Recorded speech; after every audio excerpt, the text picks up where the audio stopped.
தேசத்தின் நம்பிக்கை மாத இதழ் அப்பா பதிப்பகம் இணைந்து வழங்கும் நேர்மையாளர் சகாயம் IAS அவர்களின் அனுபவ பதிவில் கடைசி தரையில் கண்டாங்கி சேலை சென்னை புத்தக கண்காட்சியில் விற்பனையாகிக் கொண்டிருக்கிறது. கூடுதல் தகவல்களை வழங்குவதற்காக செய்தியாளர் மணி இணைந்திருக்கிறார். மணி, ஈரோடு கிழக்கு தொகுதியில தேர்தல் நடத்தை விதிமுறைகள் தற்போது அமலுக்கு வந்திருக்கும் நிலையில என்னென்ன விதிமுறைகள் தற்போதே அங்கு கொண்டு வரப்பட்டிருக்கின்றன, அது குறித்த விரிவான தகவல்களை பதிவு செய்யுங்க. வேதவள்ளி, ஈரோடு கிழக்கு தொகுதிக்கு இரண்டாவது முறையாக இடைத்தேர்தல் என்பது சற்று முன்பு அறிவிக்கப்பட்டிருக்கிறது. அதன் தொடர்ச்சியாக தற்போது ஈரோடு மாநகராட்சி அலுவலகத்தில் இருக்கக்கூடிய கட்சி தலைவர்கள் புகைப்படங்கள் அப்புறப்படுத்தப்பட்டிருக்கிறது. மேலும் கட்சி தலைவர்களின் பெயர்கள் அங்கிருக்கக்கூடிய பேப்பர்களால் மறைக்கப்பட்டிருக்கிறது மற்றும் கல்வெட்டுகளில் இருக்கக்கூடிய அரசியல் கட்சி தலைவர்களின் பெயர்களும் மறைக்கப்பட்டிருக்கிறது. இது ஈரோடு மாநகராட்சி மட்டுமின்றி நடக்காது.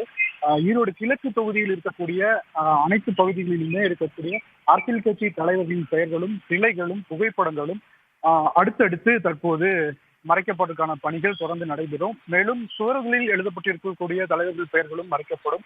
இந்த பணியானது தொடர்ந்து நடைபெறும். தற்போதைக்கு ஈரோடு மாநகராட்சியில் தான் இந்த பணிகள் தொடங்கி இருக்கிறது.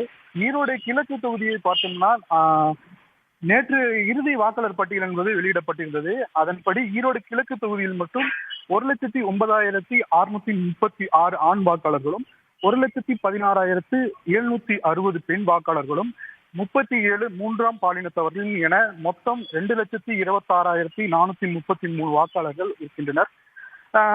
இந்த ஈரோடு கிழக்கு தொகுதிக்காக பயன்படுத்தக்கூடிய வாக்குப்பதிவு இயந்திரங்கள், அதாவது நேற்று முதலே பெல் இன்ஜினியர்கள் 6 பேர் கொண்ட குழு வாக்குப்பதிவு இயந்திரங்களை முதல் கட்ட சரிபார்க்கும் பணியானது நேற்றே தொடங்கியிருந்தது. இதனை மாவட்ட தேர்தல் அலுவலரும் மாவட்ட ஆட்சியருமான ராஜகோபால் சுங்காரா அவர்கள் தெரிவித்திருந்தார். அந்த அடிப்படையில் 480 வாக்குப்பதிவு இயந்திரங்கள், 480 விவிபேட் மற்றும் 480 கட்டுப்பாட்டு இயந்திரங்கள் ஆகியவை முதற்கட்ட சரிபார்க்கும் பணியானது தொடங்கியிருக்கிறது.